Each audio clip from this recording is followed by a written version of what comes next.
Welcome to Legal Tech Live. This is the podcast covering the people, products, and platforms transforming the legal industry. I'm your host, Nick Rishwain, founder of Legal Tech Live.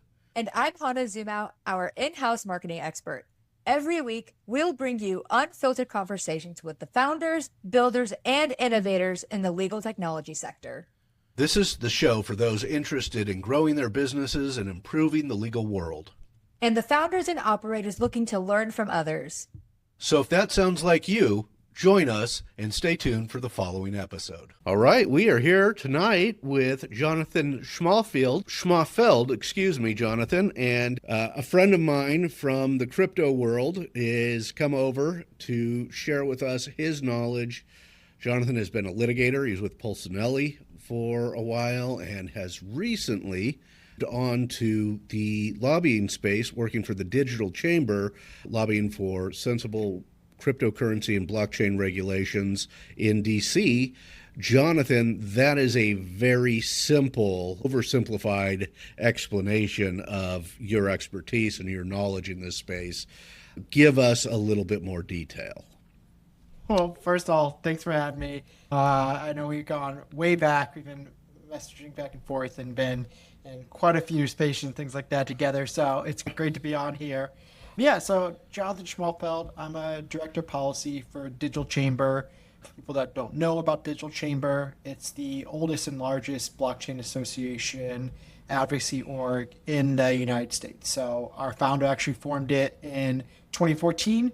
She was the first registered lobbyist on behalf of digital assets. Back then, it was primarily Bitcoin, but we've grown a lot since then, and the space has grown a lot since then. So yeah, we work over here at Digital Chamber advocating on behalf of digital asset and innovation space generally.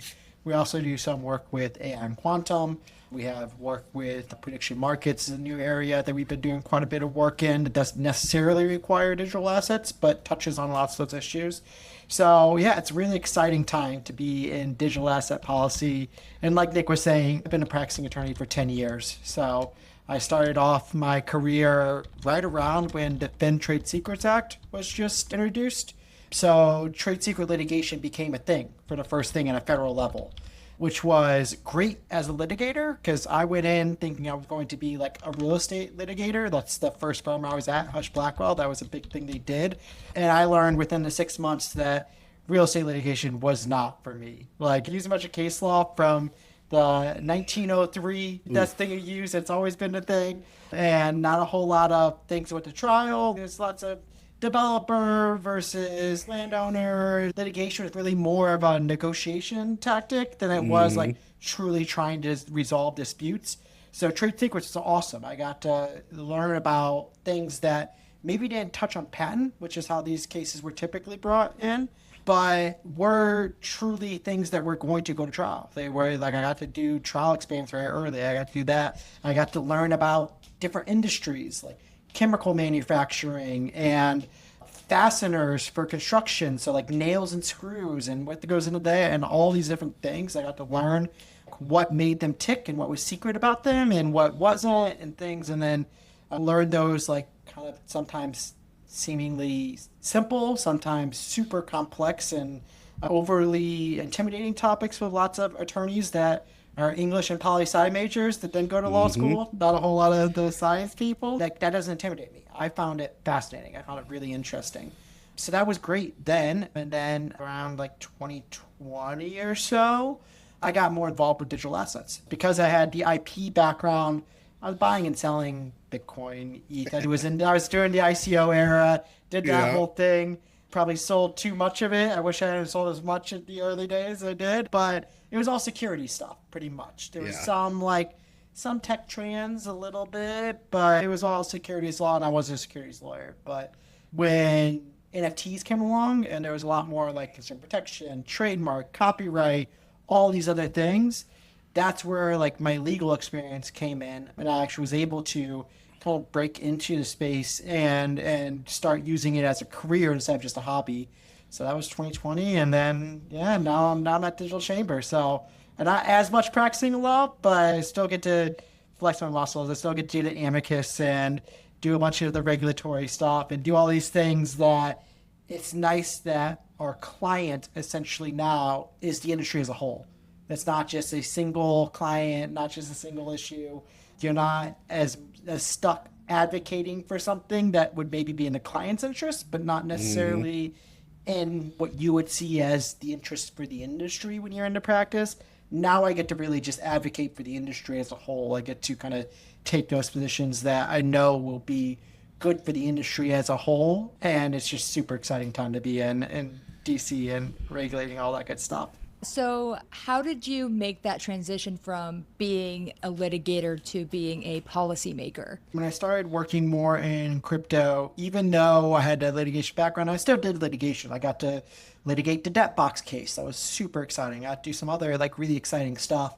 But you end up doing a lot more as when you're practicing in a space, you end up, even as litigators, you do a lot more on the tech trans, regulatory kind of advisory materials, a lot more on the contract side, things like that. So I ended up being, my last firm, I was actually in the data privacy and tech transactions group, because lots of the work we were doing was on the kind of regulatory advising and things like that. And that's actually how I met Cody Carbone, our CEO of the Digital Chamber, when he was in my role, when he was a director of policy. He read a blog that I wrote and had been following me. We've been messaging back and forth, some other things. And there was an opportunity to prepare an amicus in the Hermes Rothschild Second Circuit appeal on a trademark dispute about digital assets. So that's how I first got involved with the Digital Chamber. And then from there, I did a couple SEC letters for them, worked with their practice groups, did some others as outside counsel. And then so when the role opened up at Digital Chamber, they reached out to me and asked me if I would be interested in it. And there just isn't a better time. I love my firm. I love my practice.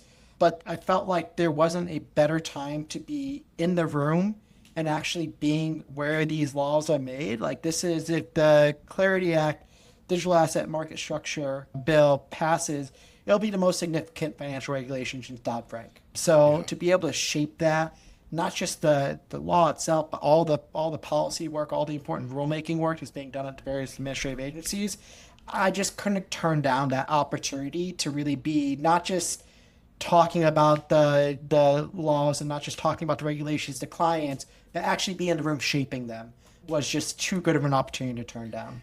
I was talking with Hannah before this started, Jonathan, to give her a little background of, where we've been in the last, let's say, 6-7 years in the crypto space. You and I have spent some time being degenerates, which is right. We've bought some of the trash coins and some of the trash image NFTs and JPEGs. I still believe in JPEGs. There is a spot for them. So we have made and lost money in the last 5 or 6 years, but it's been fun and interesting.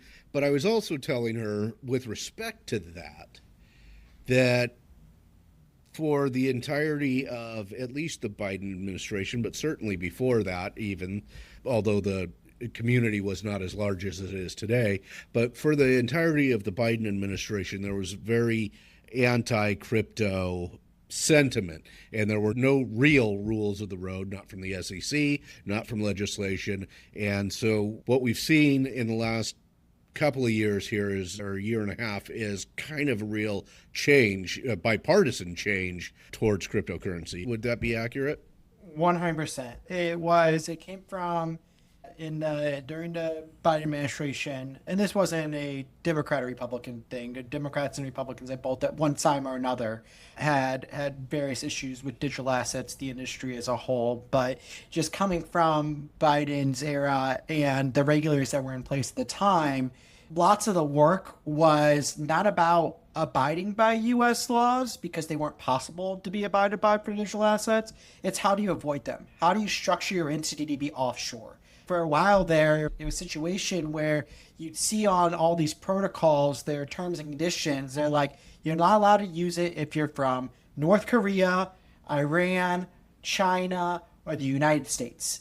Like, that's not a good list to be on. Here's who's blocked from using us. These people. So, And that's what a lot of it was. And now it's been complete night and day. Like we go into these regulators, like we go in and meet with the OCC or SEC or CFTC or all these regulators, and they are truly trying to learn how the technology works.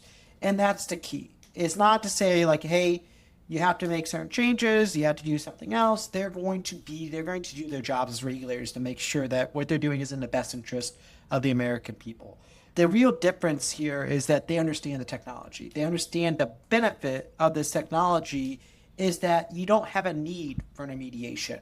So when you've been working with a system that has been primarily regulating as a way we protect consumers by adding a layer of intermediation in the middle to make sure that party A and party C, that whatever happens in the middle is actually done correctly. You add in that intermediary right there. The benefit of crypto and digital assets and what makes them better than just an internal ledger that anyone can use is that true self-custody, that self-control, the lack of need for intermediation. So having regulators that understand that and understand like, hey, we're not asking for carve-outs from rules. We're asking for rules that fit the technology. And for people that still want to use the old technology, awesome. Those rules are in place. They can work for that. But for people that want to use this new technology, let's make sure we have rules that are capable of being abided by, which makes U.S. companies actually born in the U.S. and come back to the U.S. We're seeing onshoring of companies since then. And two, addresses the dangers of the technology. Because just like there's dangers in the intermediaries and how we regulate that, there's also technical dangers. So let's make sure that we're still protecting users on that side too. So that's the key, is that there seems to be not just a flat no, it's a tell me why. Tell me why you need this. Tell me why the tech is better this way. Tell me why I should care, things like that. And they listen. And that's all we can really ask of our regulators and of our members of Congress. It's just not to say that you have to go one way or the other. There's always going to be disagreements, but just listen and make a good faith effort to understand the technology. And if you're coming from it and your answer is still a no at that point, that's at least a fair reason. Can you help our audience understand the difference between the Genius Act and the Clarity Act? Definitely. So the Genius Act is the legislation that's actually already been signed into law, and that deals with stablecoins. So, and specifically a narrow subset of stablecoins called permitted payment stablecoins. So these are. I'm gonna one thing there, Jonathan, just for the audience, in case we get some. A stablecoin is essentially, the best example of it is something that is the same value as the U.S. dollar, or what we call pegged to the U.S. dollar, right? For a fairly simple example.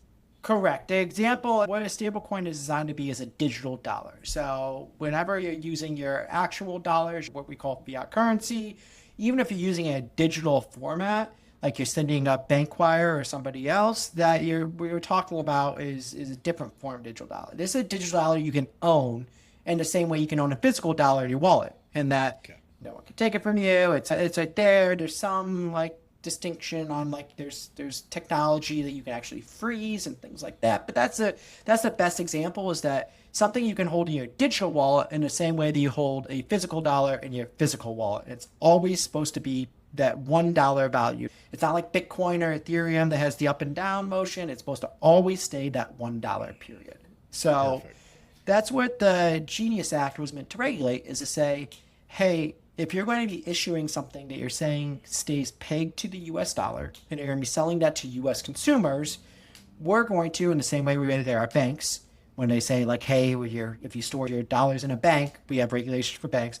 Same way they say, hey, if you're going to issue these to U.S. consumers and say, U.S. consumers, you can always come back to us and give us back our digital dollar and we will give you back a physical dollar, then we want some safeguards in place. So that's what the Genius Act does. It says, hey, if you're going to issue these, you have to have these consumer protection laws. You can only back it by like treasury, short-term treasuries. So it's good for the U.S. dollar generally. You have to order the bank deposits, so that there's not a flight of deposits from banks. The most stable of stable assets are the only things that are allowed to back these. Unlike like when you go to a bank, they can lend out your money to somebody that's selling real estate or something else that maybe has like risk and benefits and things like that. So what Congress decided with the Genius Act is that, hey, We don't want this to be a fractional reserve. We want this always to be reserved by high value liquid assets. So that's what they did. And so that's the Genius Act. And right now what we're doing with that is we're working with all the prudential regulators. So OCC, NCU, FCTC, Treasury, others are all like talking through. FDIC are all have their various roles within the regulation. And so now they're trying to actually implement. The laws already passed. We already said stable coins are a thing that is good for the U.S. people, good for U.S. economy, good for the U.S. dollar. And then now we're at the regulators actually implementing that law. So that's the Genius Act. Genius Act, okay. And that one's passed. That's all that and passed, signed into law. And the Clarity Act is still being negotiated? Correct. So the Clarity Act is also what people refer to as market structure. So what the Genius Act did was a very narrow subset of market. The stablecoin market was really all it touched. What the Clarity Act is designed to do is everything else. So how are we going to regulate what custodians can keep Bitcoin or Ethereum on behalf of other people? What are we going to make on distinction between securities and commodities? Who is going to be a regulator for the places that you buy these digital asset commodities? One example I always like to give is during the FTX collapse, there were two entities that didn't have to do bankruptcy and were able to actually repay all the consumers that had money in their FTX accounts. That was the FTX Japan, because they had spot digital asset exchange regulations in place at the time. So they made sure that those were fully reserved and fully backed. And a CFTC regulated entity that the FTX had acquired shortly before that also had a regulator in place over them. So that's what Clarity Act is really designed to do, is that there isn't a single regulator on spot digital assets that aren't securities. The CFTC has power over futures and things along that line. The SEC has power over securities. And that's why I think we saw a lot under the Biden, and it's trying to call these tokens that are very much not like stocks and bonds and what the people actually were thinking when they made securities laws. But there just wasn't a regulator for that spot market. So they tried to shove a square peg in a round hole and call everything a security, which we saw how that worked out. So for the audience, the way that worked out was largely the SEC at that time had just decided to kind of enforce the rules by litigation. And they didn't really make any rules that they would invite people to come and talk to them and say that they were open to discussing. So these crypto companies would go, they would speak to them, but then they may get sued afterwards, or people were afraid to go. What we called, Jonathan, at the time, as I recall, the chilling effect of the enforcement by litigation. That was my interpretation of it as a non-practitioner during that time. Was that pretty accurate? 100%. There was this recurring joke among the industry clients, it's a dark joke, but the prior chair of the SEC used to always just say, come in and register. So all you have to do is come in and register your asset as a security. First of all, there's no way to actually register these particular ones. And then you came into the SEC and said, hey, here's the issue we're running into. We'd like some guidance on this. How can we do this in a way that's compliant? They'd say, we're not your attorneys. We can't tell you anything. And then you'd leave, and then you'd start working on a project, and about 3 months later, you'd get what's called a Wells notice, which is the SEC saying, we have an intent of suing you. So come in and register turned into, come in if you want to be sued, which is not a good relationship that any regulator should have. You want people to know what the rules are, and if they break the rules that are clear, then you go after them. That's what rules are there for. But when the rules aren't clear, and you're trying to do a got you essentially on people, that's not an effective way of regulating. Businesses are not going to build in the United States if there's always this risk hanging over that I don't know if this is legal or not, and they won't tell me if this is legal or not until I do it. That's why you see a lot of the businesses where startups, high risk, things like that. But the big boys, the Fidelities and JP Morgans and all the BlackRocks, all these guys were not comfortable releasing something to the public, and now they are building and releasing things to the public because there was that outstanding, like, we're like 90% sure this is legal, but regulator won't tell us that. The 10% risk is a massive liability. Yeah. It's just not worth it for that. But now you're seeing people are building because they can go into the regulator, and the regulators are like, yes, it's illegal. No, it's not, but here's what you can do to change. Here's like what we would do that we think would change it better. Or like, all right, let's make a limited exception. Let's do a no action. Let's give you some more guidance so that you can go off and talk to your attorneys and actually build something with the knowledge that what you're doing is not going to be a got you in 6 months to a year. Yeah, I forgot about all those. I mean, we lived through them all, but I forgot some of the specifics. And the other thing was simply if you're a startup and you're trying to litigate with the SEC who has, unlimited money, it's just the cost of it is deafening. We saw it happen in the library. There was a project called the Library, which was essentially like digital asset YouTube. It's like, hey, we'll give you these tokens. You spend the tokens we'll host your video on behalf of the tokens and things like that. If you pay the tokens, then people that want to view your videos, they pay a token to you, and that's how you fund it. It was literally the most harmless. It was just like hey, we're trying to make a more decentralized YouTube that people will pay for their content instead of you getting ads served to them. That's what they did. They weren't a big project. They weren't massive. SEC came after them, claimed that these library tokens were securities, and this project didn't have the funding to put up a full defense later on, and it didn't have the funding to appeal when they got a judgment against them on that. And it just ruined an entire project that wasn't hurting anybody. There was no investors harmed. There was no individuals harmed. People were happy using the project. People were happy putting things on the project. Zero harm that just destroyed a project that was in the United States being built that could have created a competitor potentially for YouTube for people that want to get this access via paying for it versus having ads served to them. Yeah, I mean, we saw a few really, really sad instances of that was a harmless instant, something harmless that they were building. But the SEC also failed to, as I recall, target those that were actually doing fraudulent stuff. And it was like, that was an aggravating. They went after a bunch of kind of harmless operations and failed to catch some of the big ones. I mean, yeah, FTX, obviously. Terra Luna, obviously, was well after. The list goes on and on of all these projects that actually were harming investors and actually had securities elements, being like, hey, put your money with us and we will make your money grow kind of thing as a centralized entity. And instead of going after that, they went after the club that was selling JPEGs to access a restaurant in Fly Fish Club, and stoner cats of JPEG that gave you access to a cartoon about weed smoking cats. That's who the SEC decided to go after. Instead of like Sam Bankman-Fried. Which, it's like, incredible. What are we doing here? So when you're presenting these to Congress, how are you, through persuasion, how are you able to get these passed? So it depends on who you're talking to, because a vast majority, and when let's focus on the digital chamber, your goals.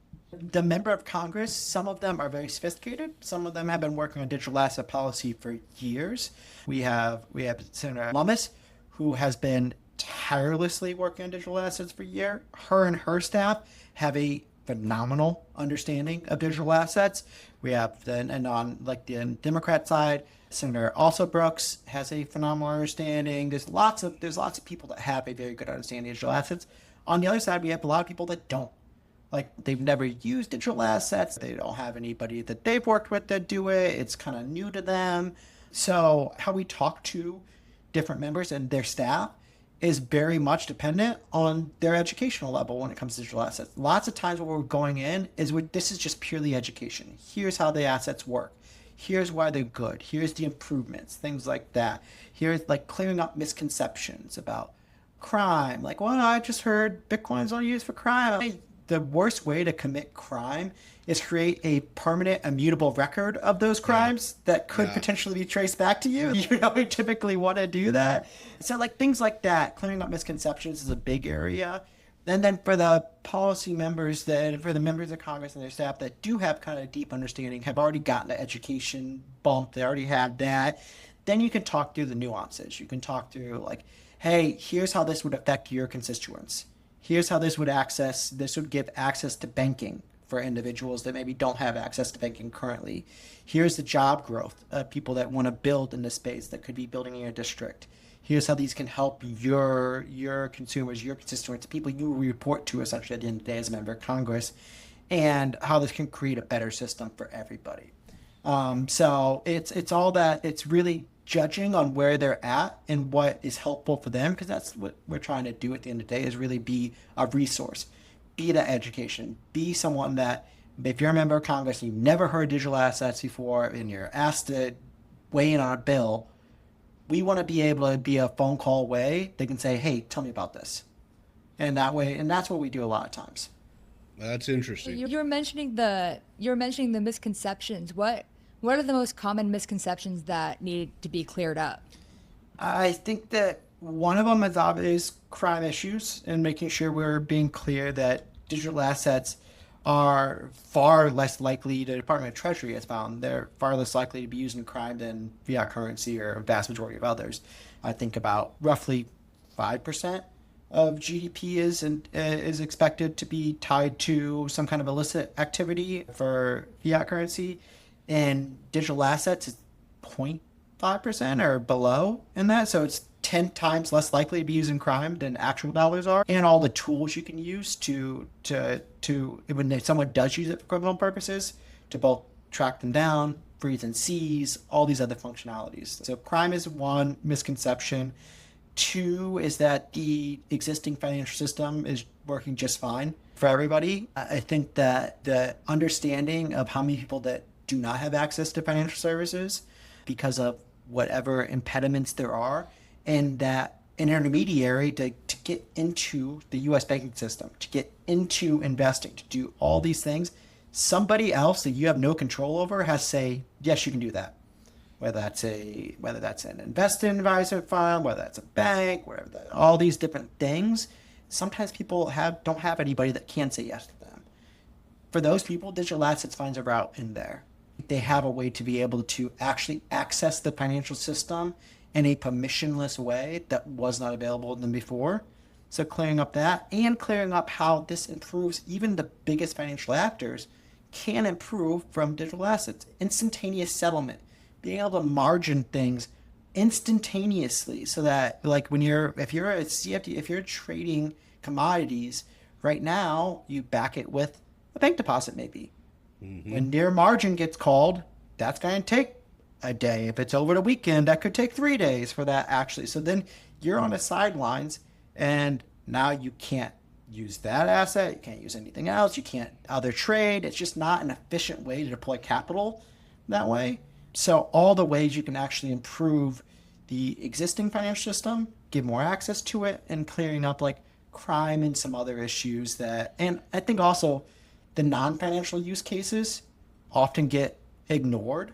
Much so, yeah. But there is so many things in that we're so used to. We grew up in a world where you buy and sell digital goods that we don't actually own. So we buy a Kindle book, and I can't be like, hey, Mom, transferring this over to you. Or I'm done reading my book now. I'm going to sell it and buy another book. Or an Amazon video, all these different things that the reason you can't do that is because of first sale doctrine. This is doctrine that says that, hey, if you buy and sell a physical book, that person who created that book cannot tell you what to do after that first sale. They cannot tell you cannot buy and sell or do anything else with that. It's yours. But when you buy it digital, the only way you can sell it is by creating a copy of it.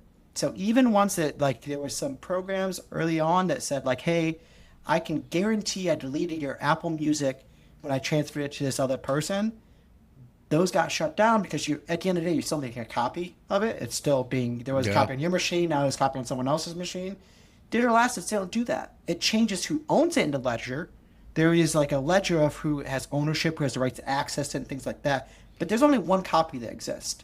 It's still the same copy. There's no other copies being made. Who owns it? Changed on the ledger and things like. But so, like being able to do that, not think anyone likes Ticketmaster, buying and selling, like all these things you could improve by having true digital ownership that doesn't require a third party.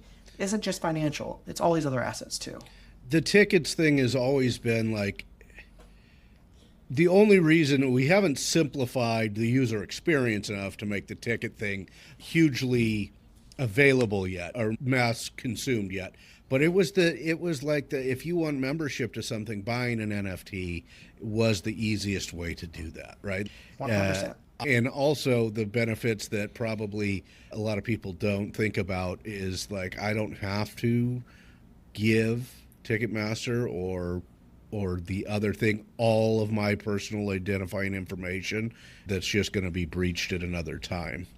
And if I'm buying it from somebody, even back in the day with physical tickets on eBay and things like that, the reason these existed is because you can't prove it's real. Like it's like, all right, this could be a fake ticket. There could be all these other. There's still to this day. There's still one of my friends. He's a very sophisticated, very smart lawyer. Him and his wife almost got scammed trying to buy Taylor Swift tickets through like Zelle that somebody sent him or something else like that because they didn't. Because like there's kind of thing. There wasn't a way to like verify that was actually somebody who sold it was their asset and they're doing it correctly and things like that. Yeah, that happened quite a bit at Coachella too, actually. I've heard many stories about that. Yeah, so having that proof of legitimacy that you can use through blockchain tech and then add in that you don't need to pay a middleman necessarily. You can do these other things this way and you don't have to have a middleman that tells you what you can and can't do with that kind of stuff. Those are such huge use cases that I think that they haven't fully gotten there yet, and that's why people they're not maybe as aware, but they will. And I think especially with like market structure and you abstract away some of like the scary crypto parts, and really what people just realize is that this is just a better user experience. They don't even know the technology is running in the background, but blockchain enables that in ways that the existing digital infrastructure does not. The crime one has always been hilarious to me, because some of my very, very smart friends still have this misconception that crypto is only for crime in their minds. And I'm like, you've seen a show like Narcos, right? You've seen any show where a cartel wants cash, right? Cash is king for crime. You cannot track that. You're walking around with cash in your pocket and you're saying, no, but the crypto is only for crime. Cash is it for crime, guys. I'll never understand how that misconception continues to this day. It makes sense in that one of the first use cases for Bitcoin was Silk Road. I'm not going to ignore that for a while there, people were buying and selling drugs and guns and things like that online and using Bitcoin to do it. That's a fact. Things happen that way. But that was also under a true understanding of how the blockchain is always traceable, and nobody's OPSEC is as good as they think it is. At the end of the day, you can't buy a loaf of bread with a hard drive. Even when you transfer Bitcoin cards today or anything else that you can use, what's required is access to financial rails in some way, shape, or form, existing financial rails.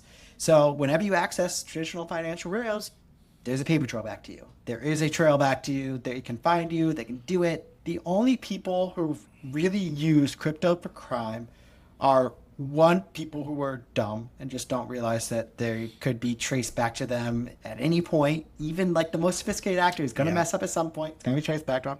Or two, people that don't care, like the North Koreans or Russians or things like that. What they're doing it's not because it's anonymous, things like that. It's because they live in non-extradition country that they're doing it that way. Yeah. So and that's such a small, again, when it comes to the actual use of digital assets in illicit goods and services or for illicit means, it's such a minor subset of the overall digital asset usage and such. At one point, yes, a lot of Bitcoin was being used on Silk Road.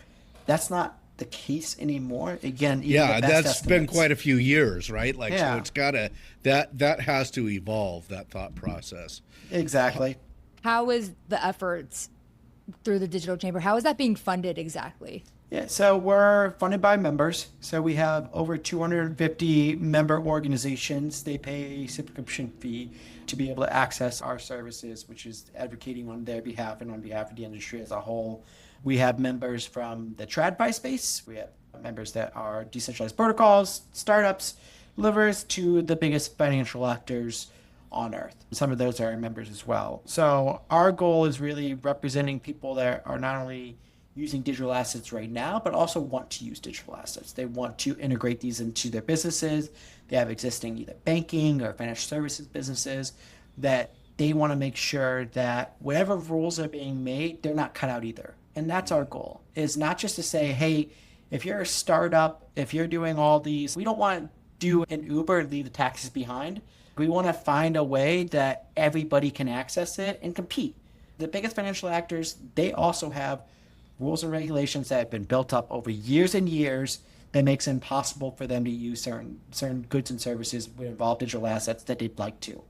We have to get rid of those, and we have to make changes to those in the exact same way that we have to make changes for the startup that's building a company that maybe wouldn't be allowed under old financial rules, but would be better for the American people if we just created new financial rules for what they're doing and things like that. So we're a member organization. We have our members pay for all of our work that we do, and it's super valuable. And in exchange for that, they also get access. They get to help shape the policy. They get to tell us what's important to them, like what they are concerned about. We have members all the time to come to us and said, hey, have you paid attention to this thing that's being done at the FTC? Are you paying attention to this other litigation? We're like, no, we hadn't seen that yet, but that is exactly what we should be involved with. We should be advocating on this. The ability to do that is what our members, I think, get benefit out of it. And then we get to advocate for the industry as a whole. So that's how we're primarily funded. Plus, we are a nonprofit, so we can do donations and events. And we have our DC Blockchain Summit every year, which this year was a 2-day event. We had over 50 sitting members of Congress, plus the chair of the SEC, chair of the CFTC, chair, the comptroller, all kinds of folks come in. That was a 2-day conference. So we do events like that as well to help fund.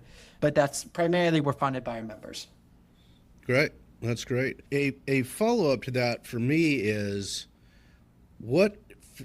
this kind of comes from your transition. Since you've become a lobbyist, or for lack of a better term, educator, what has been most surprising to you in this new space in DC, outside of the litigation realm? What has been maybe happily surprising, or something to that effect, and something that's gone, boy, this is going to be harder than I thought?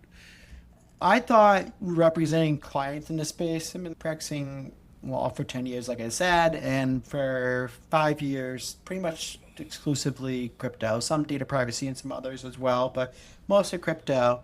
I thought I had a pretty good understanding of what existed in the ecosystem, and I was just touching the surface. There were so many things out there that I get to interact with our members that are building something that I'm like, I had thought about that, I had heard about that before. That's a great idea. That's awesome. I love to see this. This is something else. This is something people need, things like that. So just getting to experience more even in the digital asset ecosystem that was even as a full-time practicing attorney in digital assets, that has been super cool. I think the experience that I've had, and I came in, again, 6-7 months ago, so working except for on behalf of individual clients, in an adversarial relationship with lots of the administrative agencies, but I understand that was the case before. I come in, and every single meeting I go into, they are curious. They want to know how this works. They want to know these things. They are truly interested in that. And even at the congressional level, the staff are like, not just us either. Like, we'll bring in members all the time. And the access you can actually get to Congress if you take the initiative.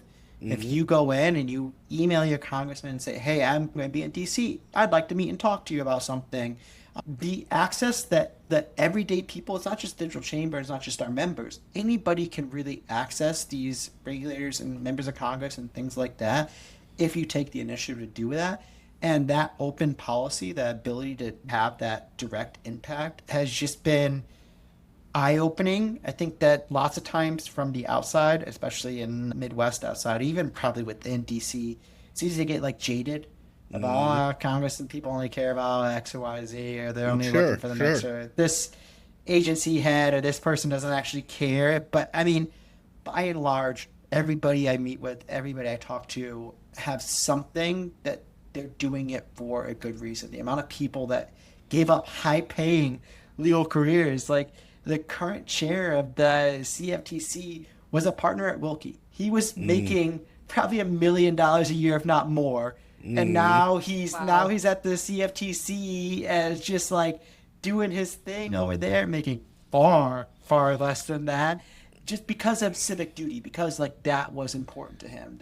You run into all these people that have so many other opportunities outside of government, and they choose to give their time and efforts at personal expense to just make America a better place. It does actually invigorate you and like, yeah, we are a great country. We're awesome. Like we have all these like true public servants that still exist, that I think it's easy to get jaded and forget about that sometimes. But so many of these people they are public servants that just want to do better for the American people. That's great. Hannah, any last questions? I don't want to keep him too long. He's on the East Coast, so we don't want to keep him past his bedtime. It's all good. It's like past my bedtime was when they released the Clarity Act text at like midnight. The next day we had them at midnight. This is nothing. This is good. Good. So when you're lobbying for the policies that you're trying to get passed, do you also, I don't know if it's in that same setting, do you also deal with the opposing side that's fighting against it? I'm not sure how that opposing side comes into play here. 100%. So even like some of our members, we oppose on some issues. Like I said, we have 250 members. We will agree, all of them are in agreement that digital assets are a way of the future, that we want to build around these things. They want to use these, but there's 250 different people that are going to have different opinions on certain things. So even within our membership, there isn't always agreement. But when we're talking about like outside, so one good example is there's some banking lobby industries that are, and we have banking members, but we have differences of opinion on some things. There's some banking lobbies that have a very strong position on an issue regarding the ability to earn interest on stablecoins that we are very contrary to. Lots of it happens in the public. Lots of it is we have exchanging letters. Like they put out a letter saying, hey, this is the worst bill ever. We put out a letter saying, hey, this is the best bill ever. It's typically we'll go into a member of Congress's office and they'll be in the waiting room right after us or right before us or whatever it is. So it's not like in litigation or in contract negotiation, we're actually face-to-face lots of times. It's lots of you're kind of one step removed and you're both doing your own thing, playing in your own right, and who can almost like swimming and you each have your own lane and you have to stay separate, but we're both trying to get ahead of each other kind of thing. So there's a lot of that, I would say. But sometimes you do reach a compromise. During the negotiation over that yield issue, the White House brought members of both industries into a room and said, figure this out. Try and figure that, like, what's your position? What's your position? What do you have to say about that position? What do you have to say? Like, there is still that goes on as well. But I'd say most of the time it's we advocate for what we believe in, and they will advocate for what they believe in. And we hope that the members of Congress think ours is more persuasive. That's not always very the case. Our issue is not so much that we need alignment on everything. There's always going to be disagreements on certain things. As long as the person we're talking to is truly trying to understand the technology and truly making that, I think that end of the day, that's what wins lots of times because there is so many benefits. There are so many of these positive features that it just takes understanding to get there. So I wouldn't say it's super adversarial. DC is a small, big town where we see each other happy hours and do all the other things. But it's very much hey, we're going to advocate for what's best for our members. You're going to advocate for what you think is best for your members. We'll see what side seems more persuasive. Jonathan, in that same vein, as kind of a wrap-up question here, do you find, having come from litigation and the adversarial experience, are you finding that you're now having to sharpen your diplomacy skills? I'd like to say I'm always diplomatic, even in litigation. All right. But does it have a greater value in your position now than maybe it did as a litigator? You 100%. I definitely think some opposing counsel would have some disagreements about my own classification of my diplomacy when it comes to litigation. But no, I think that even when I think it's very similar to maybe like being a transactional attorney, where your job as the attorney is to get a deal done that your client wants, not to blow it up, while also making sure that whatever deal does protects your client. So, like I said, I was doing quite a bit of litigation stuff, but I had a lot of transaction stuff that I was doing as well when I was working with digital asset companies. And I think that's the way it really turns out to be, is that like clarity, the market structured bill, we understand as it currently exists, this is going to be a net positive. Not to say there's no negatives in the bill, not to say that this is not going to have ups and downs. No legislation is perfect whatsoever. Mm-hmm. But we want to get to a deal that creates a better system for developers, creators, entrepreneurs, be able to use digital asset. So making sure that we don't let perfect get in the way of great, that we make sure we're working collaboratively with Democrats and Republicans is definitely something that I think is helpful in there. And I still get to do, I get to do the amicus still. I get to do my little, we actually still get to fight every once in a while too. But no, it's a lot more like truly a working relationship. That has some like disagreements, adversarial processes, things like that. But at the end of the day, we're trying to get people to get to yes. And how we get there and what the yes looks like is, like I said, very similar to being a transactional attorney, where your client doesn't want you to blow up the deal, but they also don't necessarily want you to accept a deal that is actually going to be bad for them in the end. So like making sure that you dance that line is always very important. Excellent. Hannah, I think that's it. I'm tapped out. Hopefully, Jonathan, will you be willing to come back to us in the future when some more regulations are passed and give us an update? Anytime. No, happy to. I mean, I love talking crypto. I can talk crypto and regulations and all that all day. So anytime, I'm always happy to. Awesome. With that, Hannah, I think we're wrapped.